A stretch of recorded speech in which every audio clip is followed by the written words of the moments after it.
All right. Okay, let's see here. Oh, we are recording.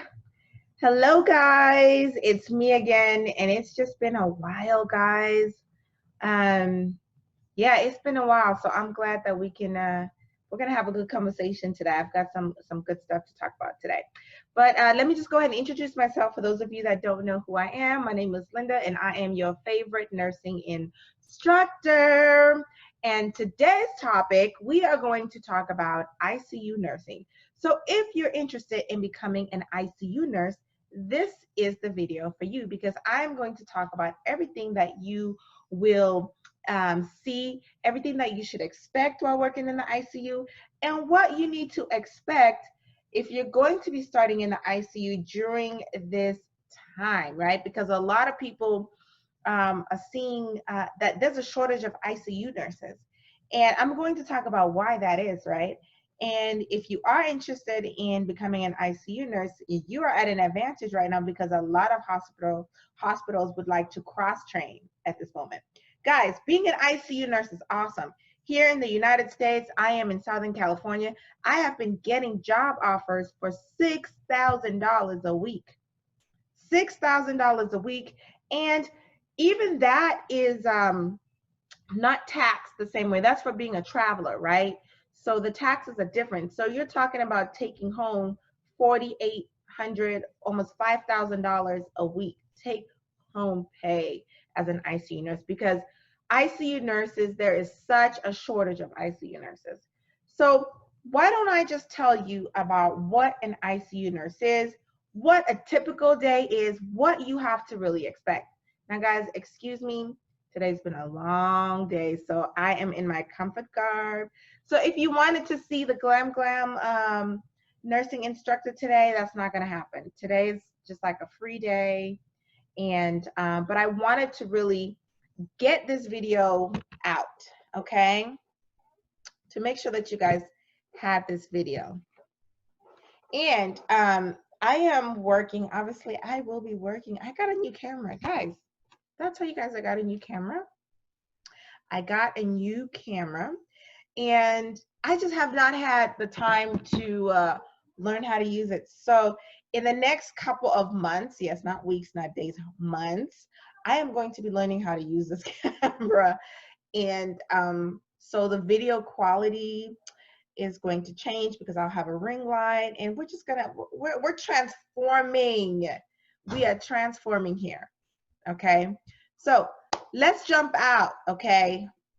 I am an ICU nurse. I am ICU trained. I've been working in the ICU since 2011. And I got into a new grad program back in 2011, which was absolutely great, which leads me to the first thing. So if you are not ICU trained and you are interested in ICU training, the best thing for you to do is to look for a hospital that has a not just a new grad training program, but just a program that is geared, that's pretty much like a new grad. Let's just stop right there. It has to be like a new grad training program. A program that will assume that you know absolutely nothing, right, about nursing, right? Because they're going to start with you with the basics. Now, this is very important, right? They're going to teach you everything. They're going to lay the foundation for you. They're going to teach you about anatomy and physiology. You're going to be going to classes every day, anatomy and physiology classes, pathophysiology classes, right? And they're going to kind of walk you step by step with the equipment and everything that you need to expect when you're working. So these programs that they have, these training programs for ICU, are usually 12 weeks. I will say 12 weeks is a great amount of time for, depending on the hospital. So if you are going to work somewhere like, let's say a UCLA hospital, right? UCLA Medical Center in LA County, right? 12 weeks is probably not enough. So some of these programs, you'll do like your 12 weeks of orientation, of training, but then after your 12 weeks, you have mentoring after that, because you're going to need, even after you come out of these training, you're going to need hands-on assistance for up to a year, right? You're going to need a lot of help. So you want to find a program that is not just going to say, hey, boom, you're going to do your 12 weeks of orientation, you're going to do your 12 weeks, and then you're on your own sink or swim. That is absolutely one of the worst things that you can do for yourself, right? And that's an experience that I had as an ICU nurse. You know, it was like you have your 12 weeks and then you're going to sink or you're going to swim. Okay. And there were certain things that I wasn't prepared for culturally in that type of a unit, right? I think I was really immature in a lot of ways, and I didn't really understand the politics of how the unit works, of how these areas work, because I was different. I came from a background where I was a licensed vocational nurse, okay? So as a licensed vocational nurse, I did a lot of home health, I did a lot of SNFs, and the culture was completely different. Life was good. You know, I didn't have terrible coworkers. I didn't have absolutely horrible managers. I didn't have these situations where people were out to get you, out to find mistakes, out to criticize you, you know. And so when I transitioned to the hospital, it blew my mind, right? As to, whoa, the politics, the culture, right? The different things that you have to expect as an ICU nurse. The standards are so much higher. And a lot of people won't talk about some of these things, but this is why I say, you know, get yourself a mentor. I am a nurse mentor. And if you need a mentor and you're a new nurse and you need somebody to mentor you, if you have a question that you would like me to answer for you, if you're dealing with someone, you know, even if you're not part of my membership program, I won't turn you guys away. Like if you call me or have a question for me, I'm not going to say, no, you need to pay, become a member, then I'll help you. No, send me an email, text me. I am available to a certain extent, okay? Don't abuse the system. But yeah, so there's certain things that you need to prepare yourself for as far as working in the ICU nurse. And this is why I'm going to start with this. You know, you really need to mentally prepare yourself for politics, okay? You need to know that there's a lot of politics in nursing. There's a lot of politics. Succeeding in those types of units is all about who you get along with. Yeah. Does your manager like you?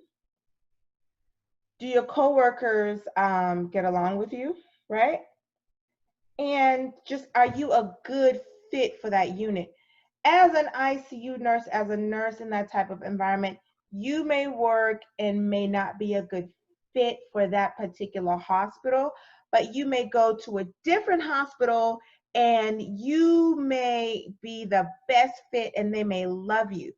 So rule number one, don't expect your first job, don't expect to just fit in and just have it be, you know, just the best place you've ever been and worked. It may not be like that. And then just because you're not a good fit for that unit, it doesn't mean that you're not a good fit for that job or that for as an ICU nurse. Go to a different place where you may be a good fit, right? So typical day in an ICU, right? What do you have to expect? We work our shifts. Our shifts are 7 to 7, okay? And, you know, you wake up in the morning, get enough rest. Make sure you always get enough rest because the level of, you need your mind to retain information, retain large amounts of information. You need to use recall a lot. You have to recall everything you've learned in your classrooms, everything you've learned in nursing school. It is very important to stay mentally sharp, right? And the best way that you can do it is getting enough rest. Don't think that, you know, you can just stay up 4 a.m., get up, go to work at 7, and that you will be able to function. because working in the ICU, it requires a great amount of mental intelligence, right? You need to be mentally ready. You need to be alert. You need to be able to anticipate certain situations, and you won't be able to do that if you're always tired. So I always advise you to get enough rest, right? You wake up in the morning, you know. So my typical day would go like this. I usually, if my shift starts at 7, I'm up by 5. I'm taking my shower. I always say my prayer in the morning. Always say my prayer in the morning. And I just ask God to really cover me and ask the Lord to cover my patients, my managers, my coworkers. I pray for peace and demons to flee that unit. Yes, I do. And I take my shower, I get dressed, and I'm out of the door, go in and I clock in, right? And here we go. Boom. Into the jungle, right? I call it the jungle. I call it the wild, wild west. That's the ICU. Typical day is I go to work, I clock in, and we have what we call a team meeting every morning where we get together and you call it a huddle. It's where all the nurses, you'll find that all the nurses will get together with the charge nurse, and they'll kind of talk about different things that happen, things that you need to anticipate. If you're going to have a certain assignment, they'll kind of talk about that and let you know what your assignment is. You'll know if you're getting an admission or if you have an open bed. And, this is where you get your assignment. And the charge nurse will just really brief you about what happened the night before or the day before. And you're ready, then you go out and you go get your report from your nurse. I would encourage everyone, when you're getting your report from your nurse, get away from the computer outside. I know a lot of us are lazy because we want shortcuts, but go into the room of the patient and do a bedside report. Make sure, in fact, I encourage you to be early so that you can go in and you can assess, go into your room, look at your pumps, look at your patient, just get a view, get an overall picture of what is going on in your ICU rooms, right? And then do a bedside report. Now, when you're doing a bedside report, this is not a time, okay, for you to expect, okay, a thesis, an oral defense, or whatever you want to call it, from the person that is giving you report. Don't give them a hard time, but ask important questions, check your drips, make sure that what they have, in the computer is what is going on in your room. Never, ever leave your room without doing your skin check on your patient. That is something that we're doing that is new now, right? Because if that nurse leaves the room and you haven't done your skin check, and all of a sudden you don't do your skin check till 9 or 10, and now you find out that your patient has got a pressure ulcer, that falls on you. So during that report, this is a time for you to ask important questions. And as you become more experienced, you will start learning what questions are important to ask, right? So you finish that, and so what I do is, I while she's giving me a report, I've already gone in my chart, by the way. By the time we're getting to report, I already know what's going on with my patient. I've already been to my chart. I've looked at my meds. I've looked at everything. So when most of the information she's going over, I already know, what's going on. And she's just verifying certain things for me, or he or she, because we have male nurses as well. You finish up your report, and immediately I go back and I sit down on my computer and I'm checking my orders.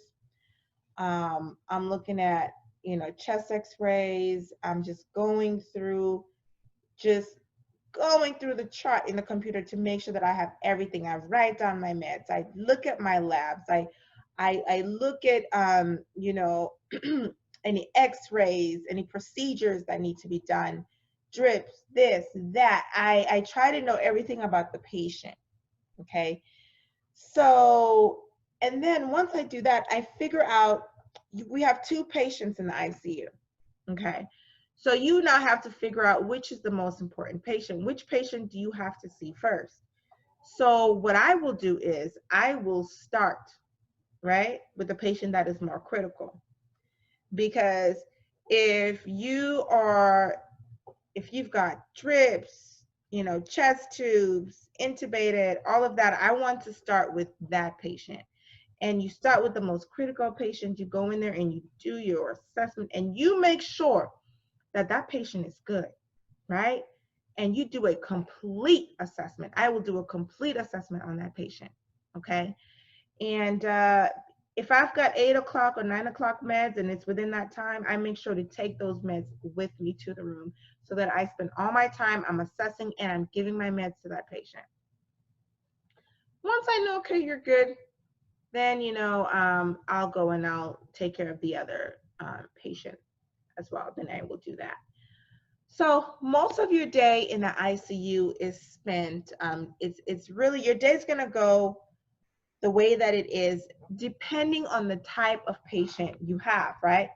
Because if you have a patient that is on an insulin drip, you have to get AccuChecks every hour.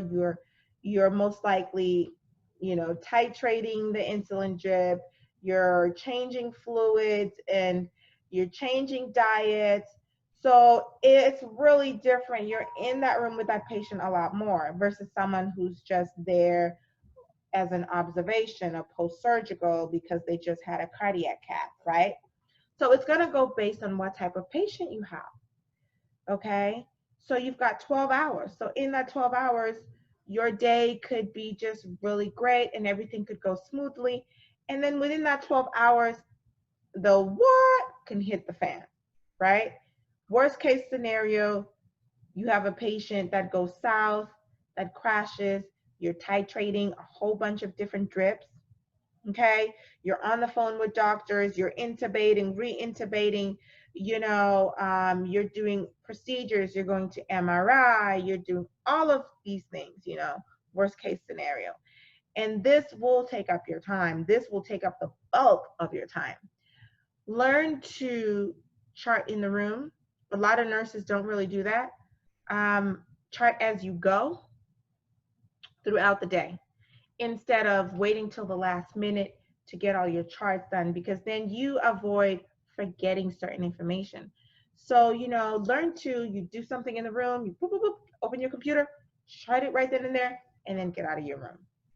So, like I said, your day can just be different. Your day can be so different based on what types of patients you have. Or you may just have a patient where they're all isolation. They're all isolation patients. And they're all verbal. And all day they're asking you for water, for tea, and all kinds of stuff. Your day could go like that as well. It just varies. So, what I like to do at the end of my shift, right? So, at the end of my shift, if we're going to get ready to do shift report. By 5:30, I start preparing for the next shift coming in. What are you doing at that point? At this point, you're cleaning your room. By 5 o'clock, I beg you, make sure that that room is tidy. Clean. If you had a chaotic day, make sure that nobody knows that that day was chaotic. There's nothing worse than when you're walking into a shift and your room is a mess. Okay, think about the nurse that's coming on shift. So around 5 o'clock, you know, whether it's 5 a.m. in the morning or 5 a.m. in the afternoon, I'll start cleaning up my room, making sure everything is good. Turn your patient, right? Turning your patient, making sure that they're clean. Now, you'll be turning your patient throughout the day, obviously, right? Obviously, I didn't go through all the different nursing processes for the whole day because otherwise this video would take, you know, that's for another day. But because I just want to give you guys an overview of, you know, pretty much what the day is like, right? But turn your patient, make sure, I will turn my patient, make sure my patient is clean. Nothing worse than an ICU nurse starting her shift with having to clean poop. And yes, people will do that to you, but do not do that to other people, right? Supplies, make sure that whatever supplies are supposed to be in there, like oral care supplies, changing out any canisters, changing out any tubings that need to be changed, making sure that the dates on your IV tubings are correct, making sure that you've labeled all of your, your vials and your drips, making sure that that room is sparkling clean, so that when the next nurse walks in there, she's not going to walk in there and find problems. Cover yourselves. That's what I call it, covering myself. So I'll do like a room sweep. I will assess everything. So my rooms, the nurses that come after me, they're never gonna find things going crazy in that room, right? Because I learned the hard way. When I started out, yes. But as I got more experience, I was like, oh, no. You're not gonna catch me slipping. So, and, but yeah. So, and then you get ready. You get ready to do your report. 6:30, by 6:30 you're pretty much giving your report by then. By the nurses clock in about 6:50, so we'll say between 7:30 you are giving your shift report to the nurses, and you're going through that same process of being at the bedside, and you have to make sure that you've prepared for your report. This is something a lot of people don't do too. Sometimes they're just not prepared for the report. Tell them what happened, everything that happened during that day and everything, and hand over your patient being prepared. That's pretty much it, guys. I know I'm making it simple, but it's really, after a while, it does become simple. In the beginning, it is very complicated because the learning curve is really steep and there's so much that you have to remember. So now, obviously, when you're dealing with the types of patients that we're dealing with now, it's a lot more involved. I think emotionally and mentally, you're under a lot of stress because you're putting yourself at risk, right? You're putting yourself just at risk. And then, so the acuity of the patients that you're seeing, it's not like before where you may have, one real critical patient and then one patient who's not as critical and you're not doing as much. Now you've got two full-blown critical, you're ripping and running throughout your day. Your patient's almost likely coding, going into respiratory distress. I mean, it's just so mentally. I think mentally right now, it's difficult when you're dealing with these types of patients to be a nurse. So having an outlet, I had one nurse manager that asked me, what do you do to de-stress when you get home? You really need to have an outlet right now in your life. You need to, when you get home, if you have an exercise regimen, have a way to distress, right? Whether it's reading a book, riding a bike, going to the park, going to the gym. And I found that for me, exercise is number one. Let me put my glasses, guys. Hopefully I won't have a glare. Do I have a glare? Yikes. Yeah. So just finding that you have an outlet, you have somewhere to go to de-stress, right? From this overwhelming situation, this overwhelming day that you have had, right? Is excellent. And spirituality is important. Prayer is important. Pray, guys. Before you go to work, during your day, have faith and pray. Like I always say, if you don't want to hear me talk about prayer and God, then this is not the place for you to be. But prayer is very important in this environment. You learn to take care of yourself. Learn to say no, learn to stand up for yourself. If you're tired, learn to speak up. It's okay to say, I'm tired. It's okay to say, okay, well, I've had 5 days straight or 3 days straight. Every time I come, I've got these patients and I'm going crazy and I'm feeling overwhelmed. Learn to speak up for yourself. Okay? Well, people will just assume that you're just the strong person that's just handling it. So let's just keep giving you more, keep giving you the difficult patients. So yeah, so I hope that helped a little bit, talking about the ICU and just kind of what to expect right now. It's really, it's something to be experienced. Let's just say that it's something to be experienced, something that you'll have to experience for yourself. But if you are thinking about becoming an ICU nurse, it's a great profession. And, you know, I'm finding that, you know, once you become an ICU nurse, you can do anything because you learn to work under stress. You can deal with any level of stress. Okay. Well, all right, guys, that is it for our talk here. What time is it? Let me see. 8:51 p.m. Southern California. So it's definitely time for me to go prepare. I've got work in the morning. And what time do I start work now? Very early, guys. Very, very early. Okay. So yeah, I gotta go. And like I said, if you have a question or anything, feel free to email me. You guys know my details are there. All right. Thanks, guys. Bye.